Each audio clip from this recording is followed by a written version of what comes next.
Mitch Gallagher, Nick Bocott, Don Carr. Indeed, and a table full of pedals.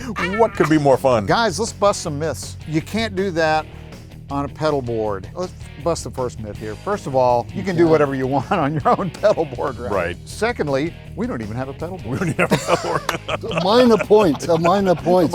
I mean, of course, we know why, right? Because the whole point is get your order together, figure out what you want, and then find the board that fits what you have. Right.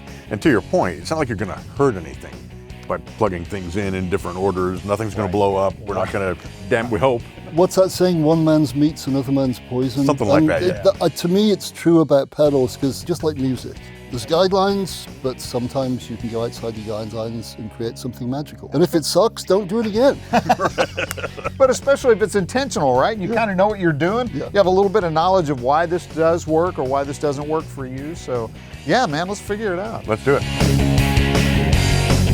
So Nick, we're here with our first setup, man. What do we got going here? One of the most common questions I'm asked by pupils is, I've got a chorus pedal, I've got a phase pedal, should it go before or after my distortion? The answer is try both and pick the one you like. But for me, I'm old school. My sound was a JCM 800. My main distortion device was my amplifier. And then I'd use an overdrive in front of it to goose it a little bit more, maybe tighten it up. For me, everything came in front of the distortion. And I couldn't put it afterwards because back then effects loops didn't exist. Yeah, there wasn't such a thing, yeah. I had no choice. Everything was in front. Then nowadays you've got these amp in a box type units like this Fine Angry Charlie by JHS, and you can do both. So effectively these two, if you will, are in the effects loop, because this is almost like a preamp because the amp is set clean. This is the amp sound clean right now. Just a clean amp. So this is my preamp. So this is my effects loop, if you will. This is my pedal board. In the front end. Yeah, in All front right, end. Nice, so, man. But I love the symmetry too. That's beautiful. Yeah. So this is what the Angry Charlie kicks in.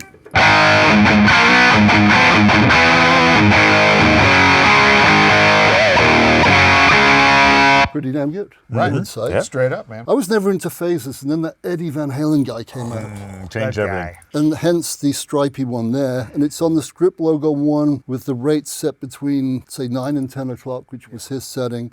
And he was going straight into a Marshall Stroh front end. So we're going to try it here, and then afterwards in the effects loop, if you will. A lot of people will say modulation is really an effects loop because that's how it was originally created.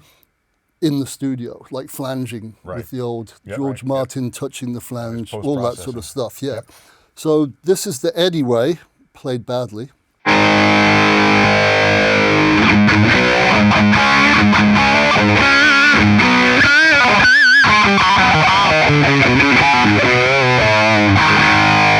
It's just so chewy. It is. You've got that great kind of vocal quality, man. It's really And cool. it's really subtle, and the reason he did that was back in the day, because the soundmen weren't paying attention, that would give him a lift over the band for his solos. A little bit of high frequencies up there. Yeah, and it just makes it cooler. So if I play a lead lick,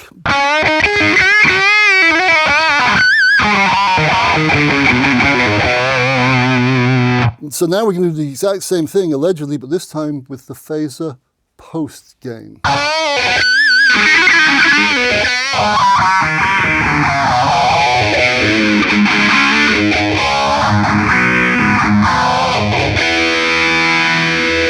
It's cool, but it's just lost something. It loses some punch, but man, the phase effect is so much more dramatic. So much more dramatic. The distortion is providing all that extra harmonic content. Right. And that's really what a phase shifter works on, is that harmonic content. So when you're running in from the guitar, you don't have that extra boost of all those extra harmonics. Right. And so you're getting a smoother effect, a little bit of a lift. But in this case, man, it's really bringing out you can those, hear it like, yeah, you can really hear it whooshing, the peaks whooshing and through there. valleys. as it But like I said, it's processes taking away some of the teeth. Exactly. It does, yeah. You lose a lot of the So- punch and the impact and stuff. That doesn't suck, but given the choice, this one That's what you'd go is with? my choice, always. And then next up is chorus.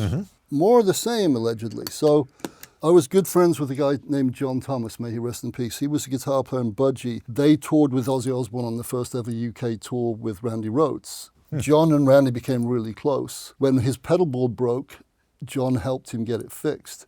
So he knew exactly how the pedal board worked. And last in line for Randy, because Randy doubled or tripled everything in the studio. Right. To help emulate that, he had a MXR stereo chorus that he would feed to his 2 Marshall stacks. I went to see John in '82 in Manchester, and his sound was gargantuan. I said, "What are you doing?" He goes, stole it from Randy. I've got a stereo chorus. I'm running it. He goes, but Nick, even if you've only got one amp, put a chorus in front of it, set it really subtly, the rate, and it just widens stuff. A guy called Zach Wild does the same exact thing too. So I feel I'm in good company. But the same thing again, I couldn't put this in effects loop because I didn't have one. It didn't exist. So once again, we're going to try it in front of the amp effectively before my distortion, then effectively in the effects loop, which is where a lot of people like chorus.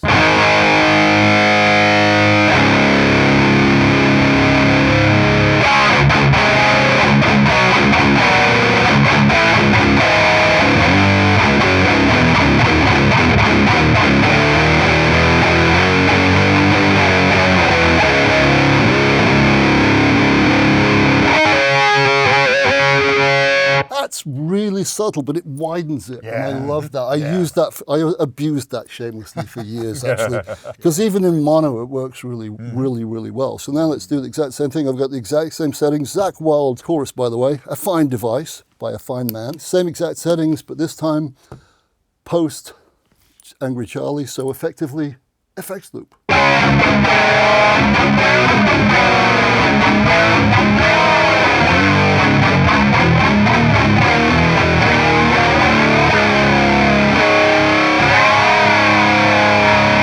Once again, it's overly chorus to my ears. It's too much. Yeah, and it's the same thing Mitch was talking about. You're sending that much more harmonic information. Right. Yep. It is a nice expansive sound though. Oh, it is. But it doesn't have quite the attack, but maybe that's what you're after. Yeah. Maybe you're after something that's a little washier, maybe you're after something that has a little bit more motion, a little bit more dramatic effect. In that case, having this type of processing after your distortion, whether it's a pedal or in the effects loop or whatever, does give you that effect. Yeah, it's like one of those things where you hit one chord and let the pedals do all the work for you, you know?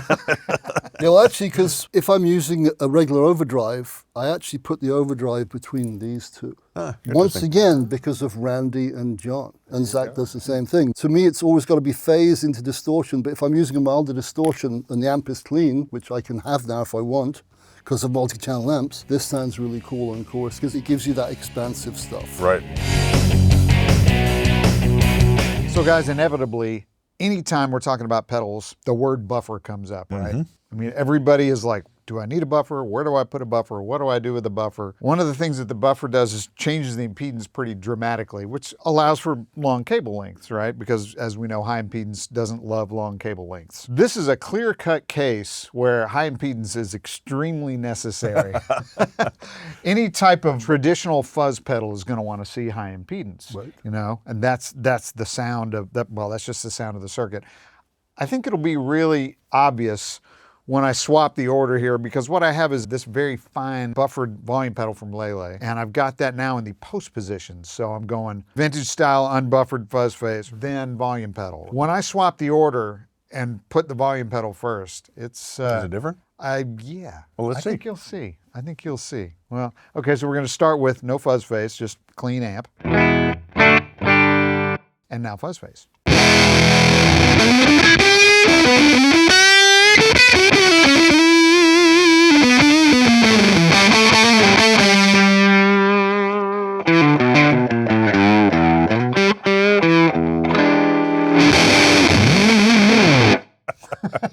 But it cleans That's up a fuzz nicely. face. You know that Yeah. you can use a volume knob. You can clean it up as you roll through there. Exactly. Oh, and just so you can hear the effect here, this is pretty cool too.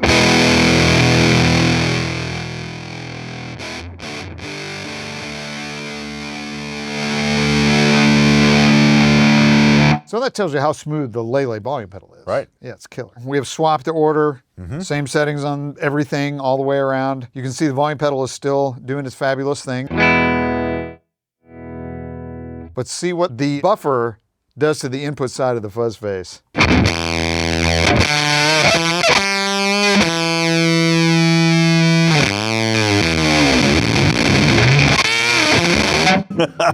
Woo! That's a broken fuzz face. Big time. It can be the same thing when you have a vintage wah Yeah, that doesn't have a buffer in it. The same thing can happen. It just really trashes the input on it. Exactly. Anything that wants to see that high impedance input, like that comes off of a guitar, that's what you're going to get. Because the buffer cranks the input impedance on the pedal way up. So coming into the volume pedal, it may be 1,000,000 ohms, something like that. Right, And then the output is very low. so that you can drive longer cables or through pedals and things. And so when you run that into something that's unbuffered like this, Yeah, that wants to see that high impedance signal, man. It's like, well, that's what you get. yeah, that's what you get. Buffer the fuzz face killer in that case. It really is. Our third setup comes courtesy of Mitch Gallagher. What do we got going here? So we're looking at time-based effects with drive or gain. So should the gain go before the delay and the reverb, or what happens if you put it afterward? And it's a thing like you were talking about earlier. When you have an amp that has no effects loop and you're getting your gain from the amp, you got to deal with it. That's what it is. It is what it is. And so we're going to see what that looks like and what changes we have to make here to make that work. But basically what I have here, here's my clean sound. I've got a delay. Nice flashback from TC. I've got a cloudburst reverb. And I've got this, I'm quite enjoying this Wampler Triumph. So if we add our delay after the gain,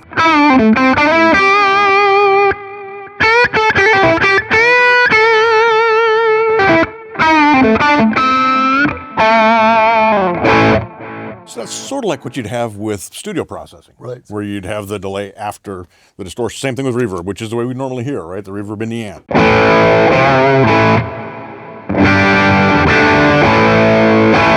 But now what happens when we reverse it and we put our drive after? So we're going to leave all the settings the same. We'll just move the drive pedal after the delay and the reverb. So now we have changed the order where delay is first, then the reverb, and then the distortion is last, or the gain is last. So we've got our same effect, exact same settings. We've got the cloudburst.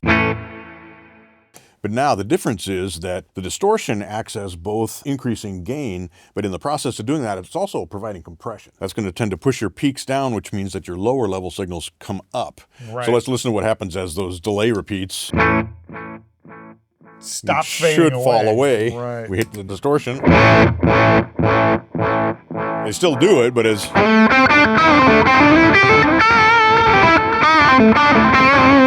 plus it's just pretty messy, right? Yeah. And now let's try it with the reverb.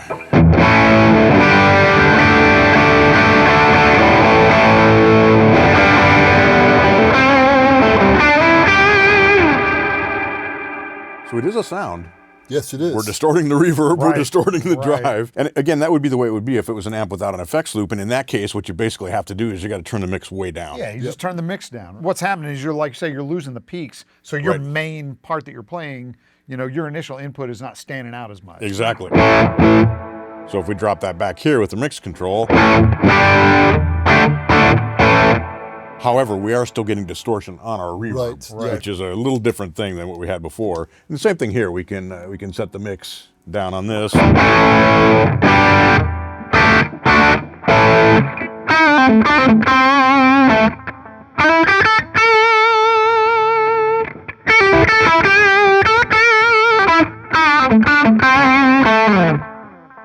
So again, we're getting distorted delay repeats, Right. as opposed to the cleaner repeats. Maybe you want that. Maybe that's that kind of washier, Yeah. lower fi, a little bit lower fi effect that right, you right. that you get out of doing that. But it definitely is a different sound. Once again, going back to the good old days, or the bad old days, depending on which way you look at it, there were no reverb pedals back then, but there were delay pedals, and many of them were actually tape units.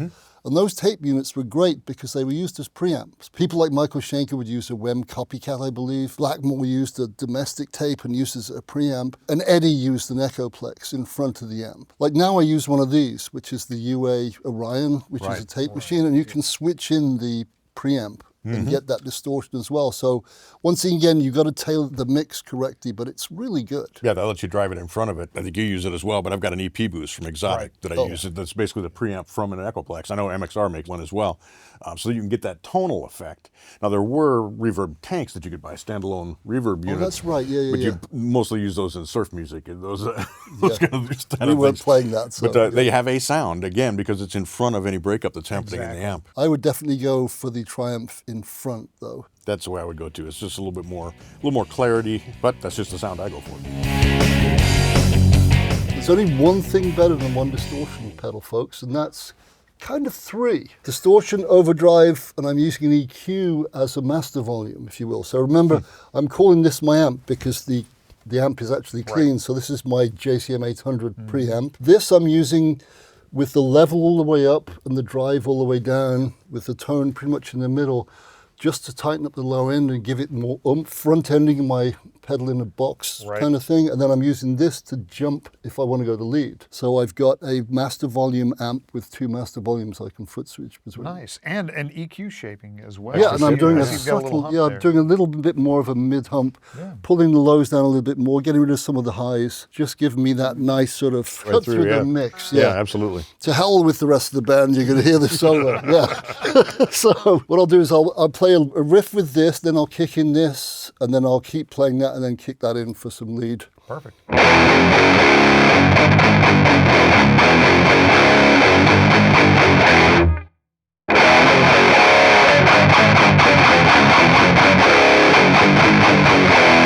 That's pretty dramatic. Yeah. Really Big tightens it up and gooses it. So now I'm going to play some more riffage and then some soloage by hitting the EQ with my slight mid bump, roll off at the highs, and a little bit louder, because louder is better, right?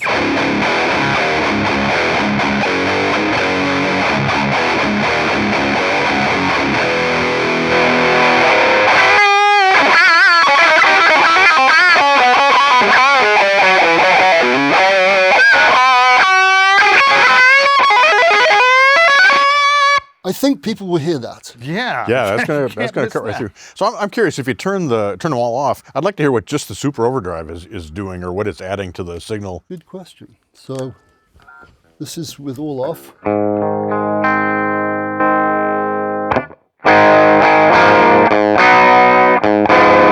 So it's boosting the level up. Yeah, it's almost like it's putting the amp on the edge. Just on the edge, yeah. So it's pushing this further over the cliff. Yep. Ever so slight EQ filter on it too. You Yeah, know what I it does mean? that roll off on both ends. Right. Yeah, I It's like subtle. Yeah, but it's nice, man. And what about the EQ? What's it doing? that. Making it obnoxiously loud, basically.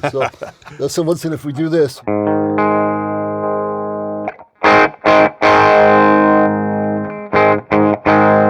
Just giving it more cut. Got it. Right. More mixed cut. And the 3 combined is quite good. That is interesting. Imagine it with a good player. It's fantastic. I'm also curious, since I'm being curious and I'm asking questions, what if we put the EQ in front of the amp? And why don't we put the overdrive after it? Let's just see what that does. Hey, nothing ventured, Because nothing one's gained. making it louder and shaping the tone, or they're both shaping the tone. I'm curious. Yeah. So here we are, change done. We'll start with this, then we'll kick in this, and then see what happens when I kick this in afterwards.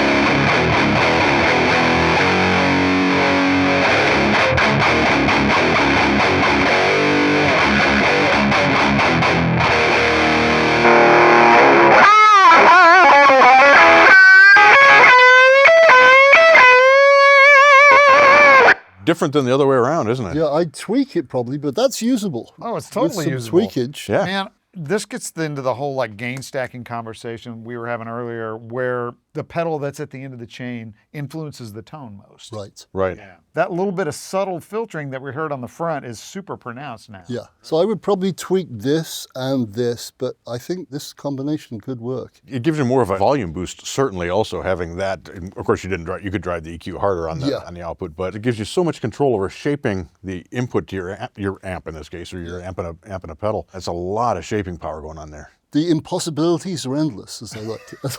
So what you need are like 2 or 3 EQs in front, 2 or 3 EQs in back. Yeah. Then you just choose whichever combination you want. And then you've got to decide delay here, delay there, reverb here, reverb there, chorus here.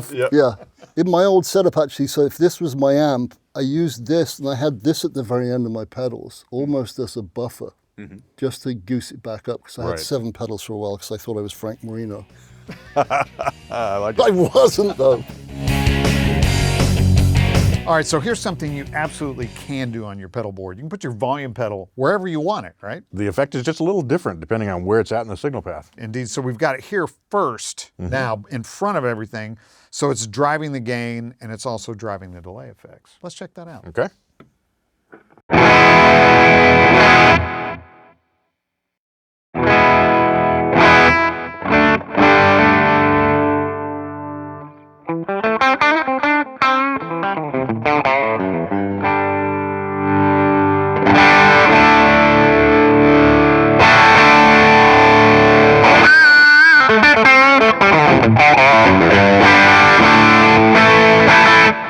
So with it like that, it's basically simulating what you'd have with the volume control on the guitar. It's what's feeding into your pedals.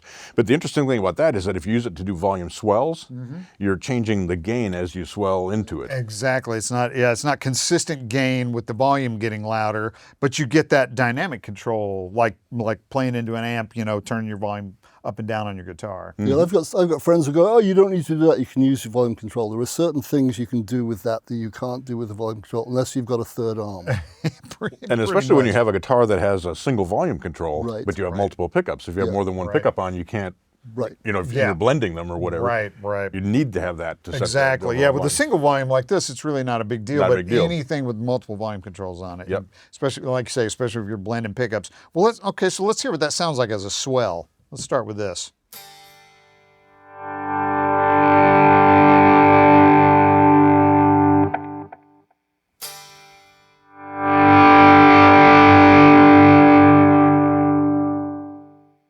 Yeah, you can really hear that gain coming up as you're pushing the pedal forward. Exactly. Okay, so now we switched it. We've got the volume pedal in between the Halo and the Archer, right? So now what we're going to get is less dynamic control and more like master volume style control. The gain will stay the same here, but we'll be feeding the delay differently.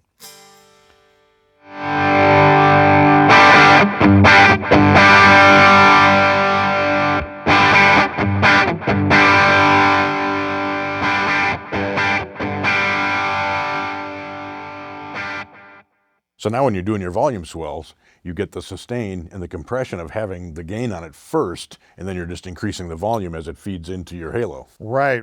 And the other nice thing about that too is as you're swelling with the volume pedal, the Halo stays the same. Right? So it'd be like...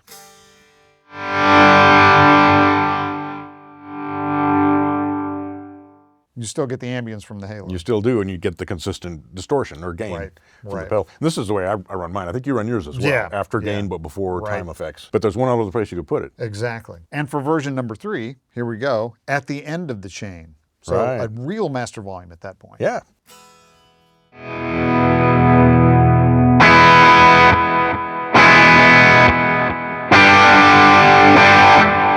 Stops a reverb tail, stops a delayed tail, or whatever you might have going on. And this would be similar to also if you put the volume pedal into the effects loop.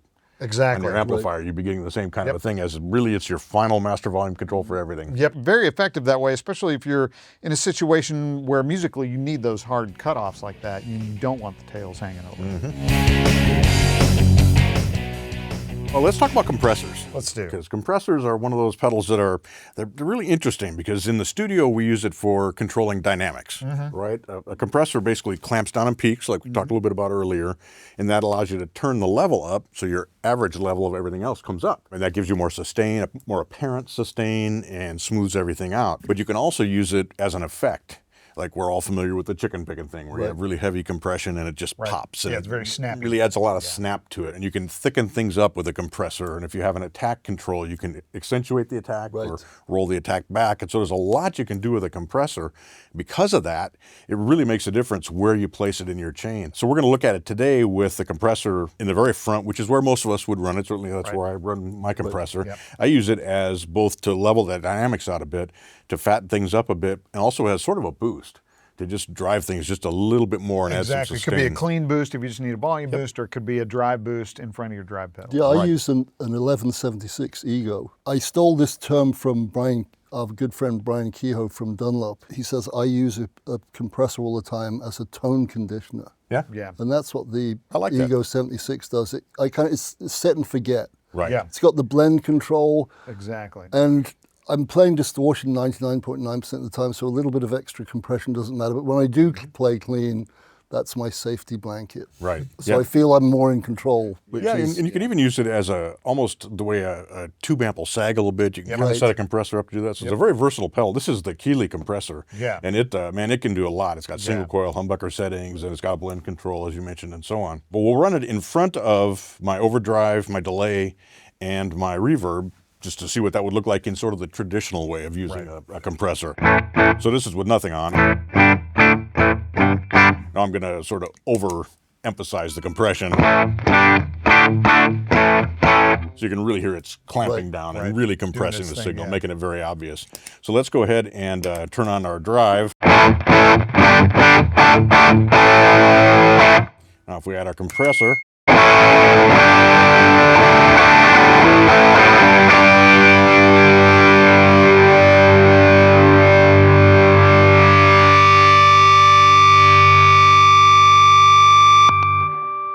so we could come back next week and still be doing that. Go away, have a bite, come back and see and hear that one. Exactly. So we're boosting the gain a little bit, we're adding a ton of sustain, and we pulled that attack down a little bit, which when we feed that into the overdrive, gives us the appearance of basically more feeding into the drive and making things a little bit fuller and certainly increasing the sustain to obscene levels. Same thing when we add the delay on there, we're just going to get the compression through the delay.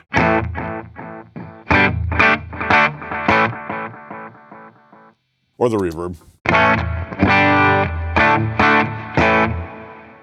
In that case, we're just adding delay or reverb to our compressed signal. But let's listen to what happens when we take this compressor and swap it to the end of the chain. Let's do it. Okay, so let's turn our compressor on again. But now if we add the reverb,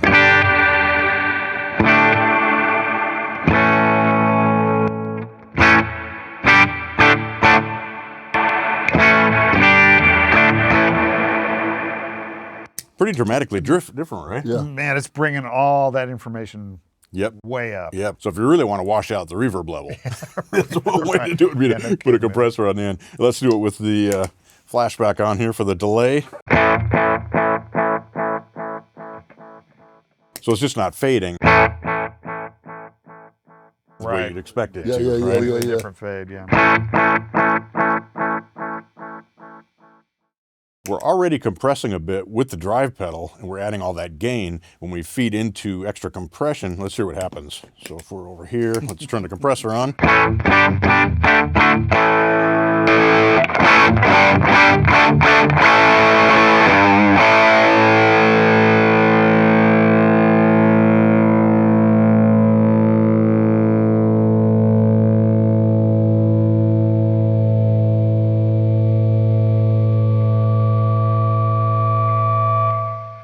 So still tons and tons of sustain. To my ears, what happens though is the distortion gets smaller. Yes. It just gets it's so compressed, it gets thinner sounding, and you lose all the dynamics completely. Oh, completely, man. Yeah, all the attack is gone, or all the bite's gone. It's much more polite, for want of a better word. That's a good way to put it, yeah. It's ruder up front. None of those are wrong. It works in any of the positions that you'd put it in, but obviously the effect is very different, I think most of all with the drive.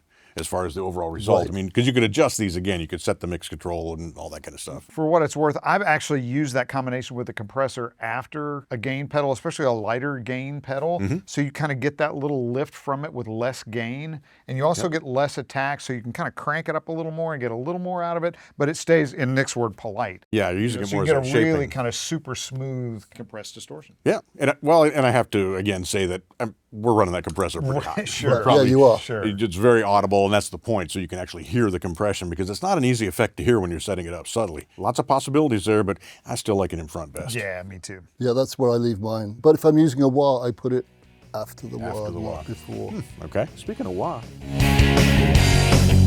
Last but certainly not least. Wah and distortion. And a commonly asked question.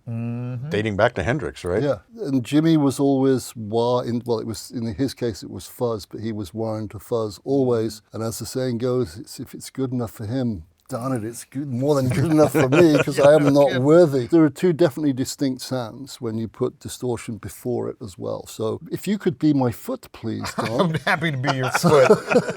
So I'm going to switch this bad boy on, and then Don will be my foot. And if it doesn't sound very good, it's my foot's fault, which is him.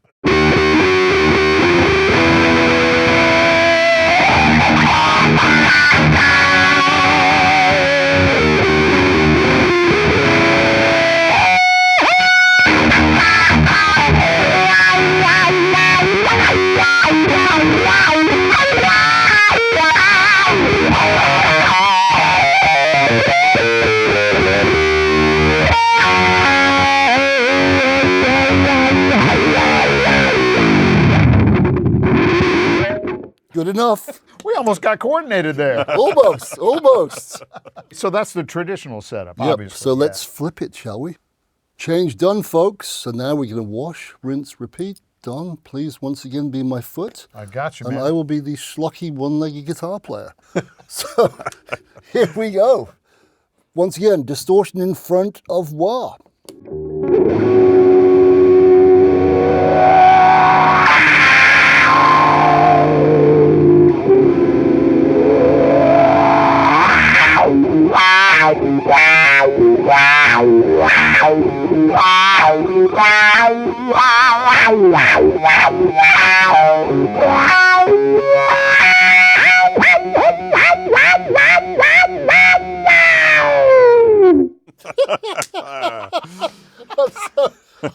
That's so obnoxious. That does not work for me. It might work for you. But remember, folks, there's an awful lot of gain here. But that said, when I'm using something like that in my chain, it always goes after the wah as well, because it just becomes too wah-y for me from one. Very dramatic. It's the same thing we saw with the phaser in the chorus. Yeah. Right? It's all that extra harmonic content, and when you start boosting that at the top end of the wah, man, it's really screaming. Oh, and at the low end of the wah, everything disappears. Yeah. Especially when you're doing the slow thing. Right. It's like, holy moly, what is that? It would depend on the shape of the gain that you're driving in.